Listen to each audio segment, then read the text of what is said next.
Hey everyone, welcome to the XO Marriage Podcast. This is a production of Marriage Today. And this podcast is an inside look at all things XO, including behind the scenes of XO conferences, our expert speakers, and we also explore relevant topics to help you in your marriage and to help it grow stronger. I am Brent Evans, president of Marriage Today and founder of XO Marriage. And at the end of this episode, we will give away another XO Now 1-year subscription to someone who left us a review. We love the reviews. They help so much, this podcast. So if you're out there and you want a chance to win, please go out there and leave us a review. I hope it's a kind review, but you can also be honest. We love honest replies. We want to hear from you though, and also encourage your friends to subscribe to the feed. We have so many great podcasts here at XO. This one I do, the XO podcast, but we also have the Naked Marriage podcast, which was my good friends, Dave and Ashley Willis, that do that one every single week. It's a phenomenal podcast. I don't know if you've listened to it. If you have, I know you love it, but if you haven't, go listen to it. You can find it in all the podcast feeds out there. But we also have our Marriage Today podcast, and we're adding new ones all the time. So be sure to check in with all of our other podcasts. I know they'll bless your relationship. I also want to remind you at the end of this episode, we will give away another 1-year XO Now subscription. This is our subscription platform. It's like the Netflix, the masterclass of marriage, but we give these away every single episode to someone who's left us a review. So be sure to listen for that at the end of this episode. During one of our recent XO conferences in Rockford, Illinois, I had the opportunity to talk with Dan Lian. He's also known as the Gospel Ninja, a very, very cool name. And I also had some help from my friend Dave Willis. He was my special guest co-host for this episode. And we discussed with Dan his life. He is such an interesting story. Just 2 years ago, he was living in Australia with his wife and his family, and they decided to move from Australia to South Carolina. And Dan talked about transition, and he actually, one of the things that I took away personally from this conversation with Dan, he talked about how important it is in life to trust God and to take risks. And he gave a really closely held viewpoint on what people's lives look like when they trust God and they take risks and when they don't. And I want you to hear that. I know it'll bless your life. And so when we have these conversations with these speakers from XO conferences, there are always things that you can take away from them that I encourage you to listen for yourself and for your relationship. Okay, so let's listen into my conversation with Dave Willis and Dan Lian. Hey everyone, welcome to the XO podcast. I'm excited you're with us today. We've got a great episode coming to you. We are live in Rockford, Illinois. We're back in Rockford. Had an awesome XO conference this morning. We're still going throughout the day. And I've got a special guest in here with me, but also have a special co-host today from the Naked Marriage Podcast. And he's fully clothed. I don't know if you do your podcast naked, but I'm normally, yes. But Dave Willis from the Naked Marriage Podcast, also one of our speakers, is joining me as a co-host today, special co-host. But I'm excited because a good friend from Anderson, South Carolina, is here with me today. Dan Lian, welcome to the podcast. Thank you for having me. So I want to go ahead and start here, but how do you get the label Gospel Ninja? Someone gave that to me because one time, years ago, I'm preaching in the States, and they were trying to find some kind of title for me, like pastor or evangelist or traveling speaker, and I didn't feel comfortable with any of them. And so I said, hey, just think of something cooler, and Gospel Ninja, which was kind of racist because I'm actually Chinese and ninjas are Japanese. But to many people, it's the same. It's the same. Do you change that when you go overseas? So someone came up with that label. No, it's pretty bad to the bone. That's great. Yeah. You're one of the coolest people that I know. You look like a rock star. You look like 25 years old. First of all, you're like, I've been married for 48 years, and you haven't really been. Yeah.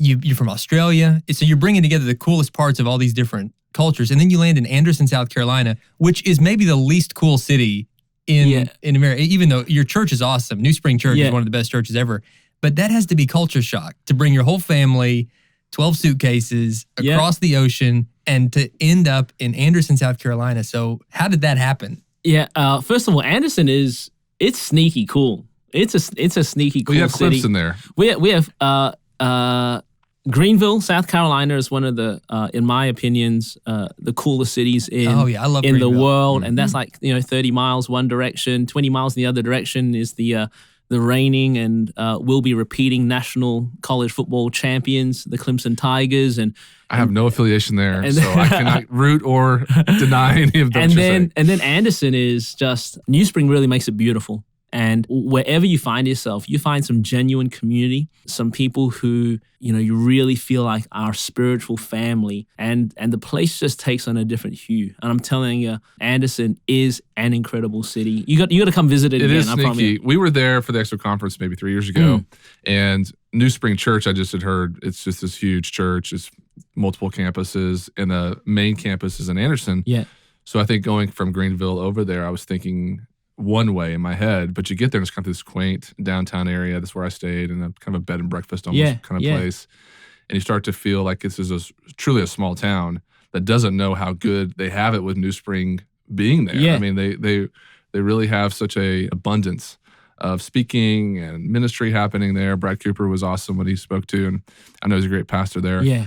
But I've never been to Charleston. I want to go to Charleston. Yeah. South Carolina to me is this magical place that people talk about, and I've only been to Anderson, so I can't really picture the rest of it. Yeah. So one of these days I'll come back. It's a great state. And I'm sorry to the good people of Anderson for saying you weren't cool. You guys are awesome. And New Spring really is one of my favorite churches anywhere. Yeah. I mean, you guys are That's how amazing. how I ended up there. Throughout the years, just becoming a part of the extended New Spring family. And 2.5 years ago, just really feeling so stirred in my spirit for my marriage and for my family that our best is going to lay on the other side of a faith step. Mm-hmm. To be really transparent, I found myself at the start of 2017, basically in my study, in my house in Melbourne, Australia, just traveling and speaking 40 cities a year, 15 countries a year, 300 talks a year.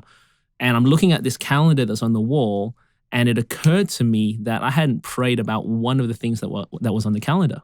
It was just like, just hit repeat. It's just like another date. It's another invitation.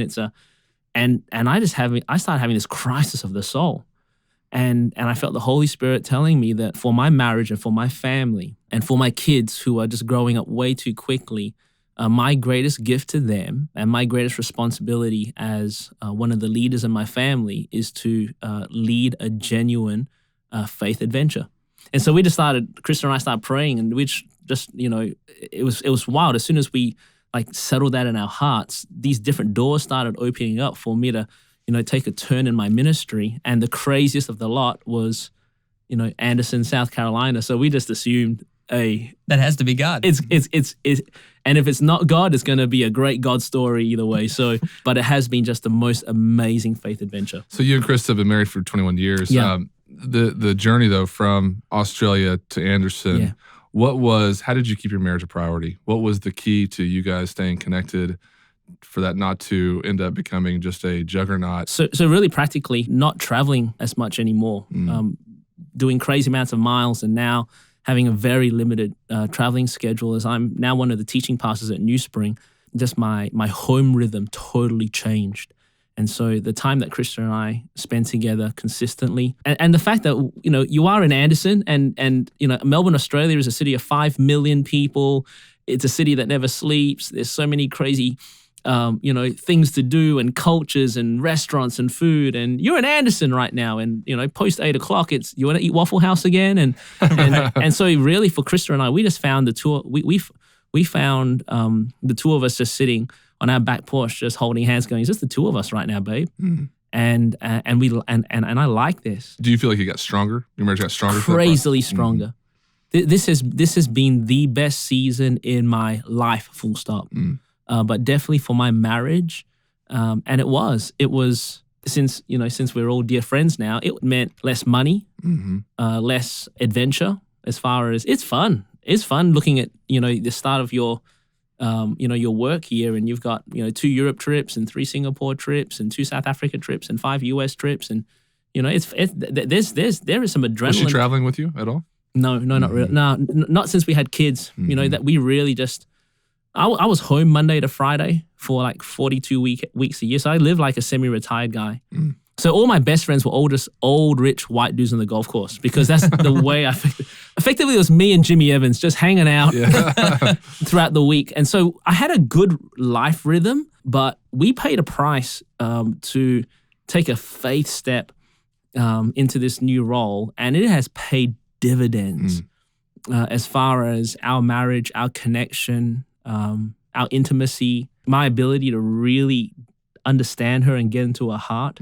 Like I said, we've been best friends since she was the most beautiful thing I'd ever seen when I was 13 years old. And so much of my teenage years were basically shaped around trying to make myself funny, make myself cool. Maybe the way I dress is a big part of trying to get her attention. So I've loved her my entire life, but I love her differently now. Yeah, there's something that happens whenever you have children, and then you go through the trials of life. And then whenever you move to a different culture and a different experience, and you really have to connect to each other and have each other to rely on, that's essential. So if there's somebody out there listening and maybe they're on the cusp of taking a faith step, what kind of encouragement would you give them? Like what kind of encouragement could you give them practically to say, I know it's scary for you right now. Maybe there's a scripture you guys had, or maybe there's some sort of thought you guys had that got you through the little steps. Yeah, this is a little morbid, but I've been in full-time ministry now for coming up to 23 years. When I started off, I did so many weddings because I'm like the young adults dude, and every college kid was like, in my world. And now I don't do as many weddings anymore, but I'm starting to do a lot more funerals. And you notice something at funeral, that there is a totally different tone. On one side, there are the people who roll the dice and live life with a little bit more reckless abandon and really squeeze the most out of it. We're brave. And you're there and you're trying to console family and deal with grief. You can't help but just go, wow, my day's coming soon, and I hope my funeral feels like this. Yeah, and that scares me to death, I think. I'm not living my life to the fullest. I want to take advantage of opportunities. I'm saying that, you flip it, I have done more than a few funerals where nothing but regret reverberates in the air. Where you try to make it sound like this person was someone who squeezed the most out of life, but everyone in the room can see the big fat elephant, and it was that they didn't.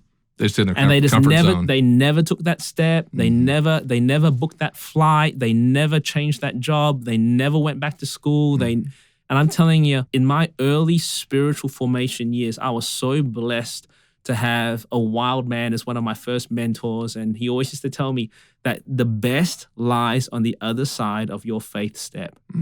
That's good. So I'm telling you, so you look at like Hebrews chapter 12, 11, 12, 13, that chunk there. And you're looking at the Hall of Fame of faith, okay? And this is basically, the common thread. None of them ended up where they thought they were going to end up, okay? But all of them ended up somewhere better than they thought they would end up. And the common denominator was they were all just crazy enough for a moment to take a deep breath and leap. Yeah. And and especially for Americans who work so hard, who are such beautiful, kind, generous souls. But one of the blind spots is, we can get pretty centered in on just our own life, what we're doing, here today, trying to grind our way forward. We blink our eyes and we wake up old men and women, and we've never done anything adventurous with our life. I would say if you're wrestling, take a deep breath, and it's a win-win situation. So you jump and God catches you and you see a miracle. Man, you see the next chapter of this amazing God story that's being written. You jump and nothing turns out like you thought it was going to turn out.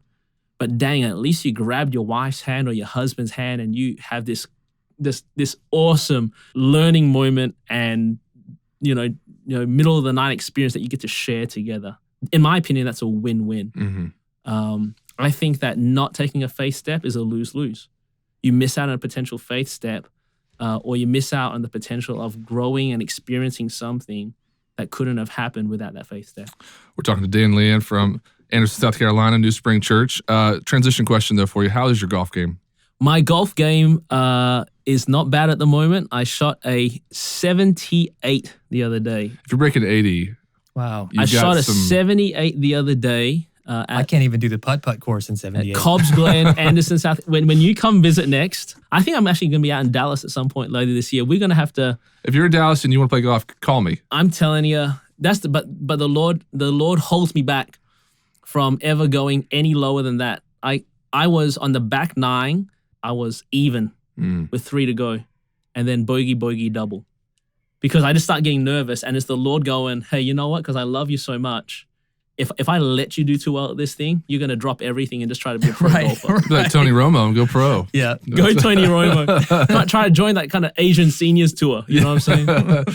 You can make some pretty good bank there. Okay, so I want to talk about your XO session. You've done this talk this year a couple times. Yeah. It is, for me, one of my favorite talks, but I want to kind of hone in on one moment, and that is you put a picture up of your parents. Yeah.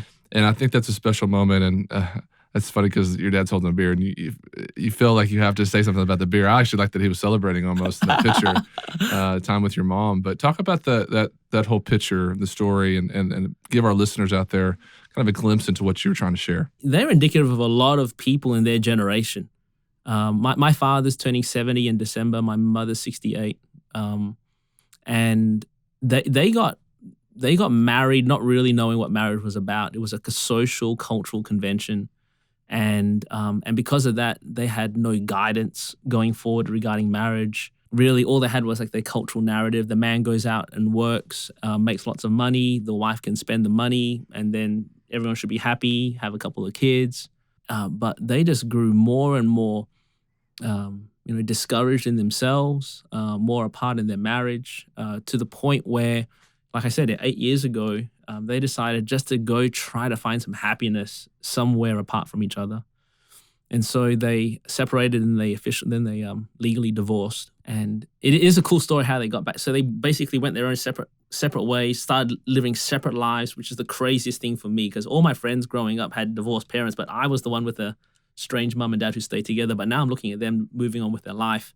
And I'm having a hard time moving on. I'm going, whoa. New relationships as well. New relationships, like houses, travel, like just even family, vacation, everything changes. And hold on, how old were you at the time? I am, in my mid-30s. It doesn't get easier in your 30s. No, I'm a pastor as well, and I've counseled people through this, and I'm telling you, not trying to go into it too much, but my mother's letting me know why he doesn't want to be with Bar anymore, and I'm like, nah, I'm not listening. I don't want to hear this. Yeah, that would be so weird. It was like kind of weird. You don't want to hear about your mother and father and intimacy issues. You know what I'm saying? I don't. And so you're going, whoa. And then the only times they would really ever see each other was when I would preach at church in Melbourne. They would both come they would come. So I'm preaching in Melbourne this one night. I make a reference to this movie that had been re-released. It was called Titanic. And I just made the comment, said, who's seen the movie Titanic? And about 98% of the people put their hand up. Who hasn't seen the movie Titanic? And about a few people put their hand up. And they said, well, if you've seen Titanic, do these poor people a favor and take them this week. Anyway, what I didn't know is my dad was one of the people who didn't see Titanic. So he puts his hand up. So at the end of the service, my mother just goes over and says, hey, you've never seen Titanic? I've got these 2 movie tickets that are going to expire soon. Just take them. You should just go see Titanic. And my dad goes, well, am I going to go sit there by myself? And then my mum goes, I'll take you this week. And so they went. And then they hung out, they ate Junior Mints and popcorn, and then they just laughed. And then I didn't know this, but then they went again to a movie the night after. After 2 weeks, they had seen every movie, including the foreign ones. They're just going together, and the Holy Spirit starts working in both of their lives. My father, raised in a really broken, legalistic kind of situation, starts softening. My mother, who has a wild, beautiful, passionate woman, but a wild temper, God started working in her heart. And unbeknownst to the family, they started seeing each other to the point where they started dating each other, to the point where they moved back in with each other. And it was serious. I had that conversation. You need to make Ma an honest woman, and we need to do this. And so we married him again. You do the service. Yeah. Wow. Now that the whole family did actually. That is the whole family did in the living room. Yeah. Wow. We did in the living room, and my dad had to pay for the lunch afterwards. Yeah. Pay for somebody. Yeah. So well, I think because so many people are in the situation where they are separated, they can't see that picture. They can't see beyond the separation, the divorce papers. They can't even imagine getting back together with somebody they used to love or somebody they used to be familiar with. So for you to tell that story and showcase that, it just gives so many people hope. Yeah. And I don't want it to be a discouragement, because I know I've shared this story a few times, and so some people go, oh, that means should I be trying to pursue my old, I'm remarrying this and that? And the reason I share that story is because, as you've experienced as well, and you've experienced that, like when you do ministry for long enough, it's easy to get really discouraged, to think that this is one of those areas where God can do some, but only so much. Yeah. And when I share this story, I want that to be an example of there is nothing that God cannot do. Now, it's not going to be on the cards for everybody that they reconnect and remarry their spouse. But I'm telling you, my mother and father were literally the worst. They had the worst marriage. And to see what God has done, and they still need to work on it. I had to have this, when they were on this trip, they were in my house. They stayed with me for 3 months. Wow. They came and lived in my... Do you need therapy? By the end of it, we're like, and I had to have a conversation that said, "Bah, if you don't want to go through the whole divorce proceedings again, you better put your YouTube down and stop watching Donald Trump clips." And no, I love the Donald, but like that's what all he did. And then my mother, I would have conversations with her. Hey, you better start expressing yourself to Bah in such a way that doesn't get him like all riled up and angry, and just communicate your heart. So it's not only just like kind of them getting back together that's been cool. So watch over the last couple of years, how they started to work. I'm talking about a 70-year-old, nearly 70, and 68-year-old woman, both trying to work out how to make this marriage thing work. And it's cool to see. So they're going to be here. I love that. They're arriving in November. They're coming again to stay for another month. Yeah. So we're going to close this podcast by just me asking you, what's the secret you and Krista feel like has been for you to last 21 years in marriage? No secret. It's funny. This piece of advice came from a man who went through a divorce himself, my father. But I remember the day before I got married in 1998. He told me, "Dan, you know that you're getting married now, and this is a godly institution. So from this point on, you're not allowed to consider divorce. No divorce. You'll consider murder every day, but not divorce." That was my dad's like go-to gag. And right at the beginning, there was this was the true north. The true north that this was meant to work. So if it's not working, means that God is still up to something. That's the true north. Whereas a lot of people in society, their true north is, if it doesn't work, split your stuff and share the kids and just keep on going and try to find happiness again. But my true north always was, this was meant to work. So if it's not feeling like it's working right now, it means God is still up to something right now. I love what you said in your talk kind of about that it's not about compatibility, it's about cultivation. Yeah. And there's this myth in our culture that if it's too hard, we're not compatible, we married the wrong person, and we're just going to go our separate ways. But bringing it back to say, no, it means we need to cultivate, we need to work, we need to stick with it. And that message needs to get out there more and more. I think the divorce rate would plummet if people would really grab a hold of that message. Yeah, it would. It's just, I'm talking about Christian people. Remember in the old days where it was a little bit more like kind of, you just didn't talk about it at church, but nowadays it's like, it just didn't work out and she just wasn't the right one for me. And it's amazing how the right one for you, bro, is always one who's about 15 years younger and they're blocked. Like, I'm going, bro, really? God's released me from God's whatever that means. Yeah. But I'm going, hey, you know what? You don't cultivate, guess what? Fast forward, I'll tell you exactly what your life's going to look like in 10 years' time. So you may as well start cultivating with someone that God has put, if he's put that hand upon your marriage, start cultivating now, sidestep a whole bunch of heartache, because you can try to go find a younger, cooler, more late model. But at the end of the day, if you don't choose to cultivate. I think in terms of ministry, marriage ministry is one of the hardest, most challenging, most discouraging efforts because it requires two people to make a difference. And so many couples, Henry Cloud said this one time at our conference, they act like children. They're adults. They act like children. They just don't know how to sometimes do the relationship mechanics, and they give up too soon. They don't communicate the right way. They just have so many issues. But we do Exo Marriage and everything we do here try to equip them with what they need to succeed. Dan, thanks for being on the podcast today. Thanks for having me. Yeah, David Aaron Willis, thanks for being our co-host. It was a pleasure. Love hanging out with you guys. Any place that people can find you on social media? I have all those things, but I don't use them. Yeah, you're like Tim Ross. You and Tim Ross have detached Just- from. Can we start a Gospel Ninja fan page that we run on your behalf? Nah, I think I have Instagram, and basically all I do is you look at it. I post one thing a year about my wife, and that's it. Well, New Spring Church in Anderson, South Carolina. You can That's check him right. out. He's actually preaching there this weekend. But anytime you're in the area, go check them out. They have multiple campuses around South Carolina. Thank you, man. You've been great this year at XO. You've Thank ministered you to so so many much. people. We love having you as part of the family. Man, it means the world to me. All right, everybody. Thank you for listening, and we'll see you next time. Hey, everyone. I want to say something to you. They say that the couple that prays together stays together. And I so believe that. I believe in the power of prayer. And I believe we should pray every single day. In fact, I wanted to give a special shout out to the pray.com app. This is the #1 prayer app in the world. And I want to thank them for being a sponsor to this episode. If you've ever wanted to learn to pray, hear stories from the Bible, or get inspirational audio content, you should download pray.com. I want you to listen to some of this high-quality faith-based audio. Do you know the most epic stories of the Bible?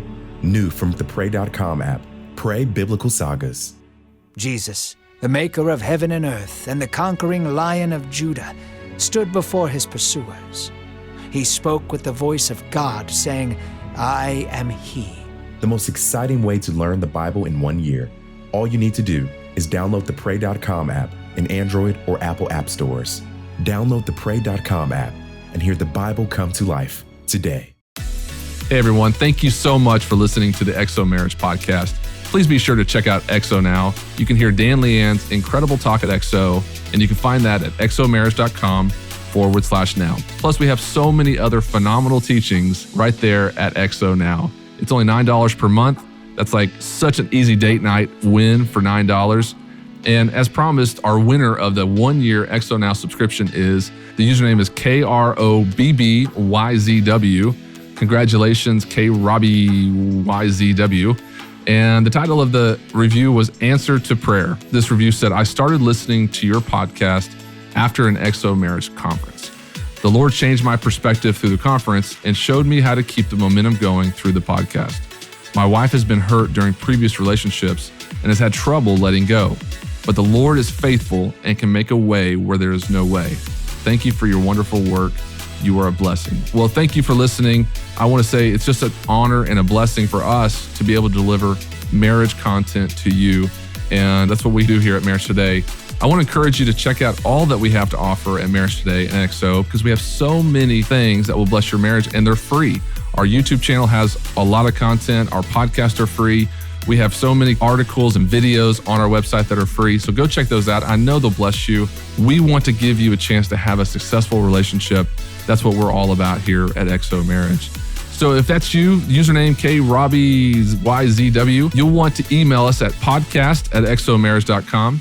That's podcast@xomarriage.com to get your subscription. Everyone else, leave a review and maybe you will win next time. Thank you, everyone, for listening to the XO Marriage Podcast. Bye-bye.